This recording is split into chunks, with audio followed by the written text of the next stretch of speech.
জনাইছো এই মুহূৰ্তত এটা ব্ৰেকিং নিউজ। নগাঁৱত পুনৰ এক ভয়ংকৰ পথ দুৰ্ঘটনা। নগাঁৱৰ পুৰণি গুদাম তেলিয়াগাঁৱত সংঘটিত হৈছে এই দুৰ্ঘটনাটো। এই দুৰ্ঘটনাত নিহত হৈছে এজন। এখন ৰৈ থকা ট্ৰাকৰ পিছফালে আন এখন ট্ৰাকে প্ৰচণ্ড খুন্দা মৰাৰ ফলতেই সংঘটিত হৈছে এই দুৰ্ঘটনাটো। ৰৈ থকা ট্ৰাকখনৰ পিছফালে খুন্দা মৰা AS01NC 0787 নম্বৰৰ ট্ৰাকখনৰ চালকজনৰ থিতাতেই মৃত্যু হয়। জনাইছো ব্ৰেকিং নিউজ। নগাঁৱত পুনৰ এক ভয়ংকৰ পথ দুৰ্ঘটনা। নগাঁৱৰ পুৰণি গুদাম তেলিয়াগাঁৱত সংঘটিত হৈছে এই শোকাবহ দুৰ্ঘটনাটো। এই দুৰ্ঘটনাত প্ৰাণ হেৰুৱাইছে এজন লোকে। এখন ৰৈ থকা ট্ৰাকৰ পিছফালে আন এখন ট্ৰাকে প্ৰচণ্ড খুন্দা মৰাৰ ফলতেই সংঘটিত হৈছে এই দুৰ্ঘটনাটো।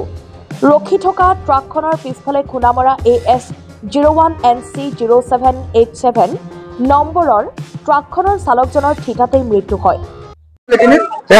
গাড়ীখন যে ৰাখি থৈছে ইয়াত আহি এইখন গাড়ীয়ে ইয়াতো কোনো পাৰ্কিং নাই গাড়ীখনৰ, কিন্তু এখন গাড়ী আহি চিধা এইখন গাড়ী মাৰি বেগ হৈ গৈছে, স্পট ডেথ হৈছে। এইটো গাড়ীখন কেনেকে ক'ৰ পৰা আহিছে এইটো আমি নাজানো। নাই নাই, ইয়াত কোনো চিগনেল নাই, হেৰি নাই, কোনো হেৰি নাই, চিগনেল নাই, নাই নাই।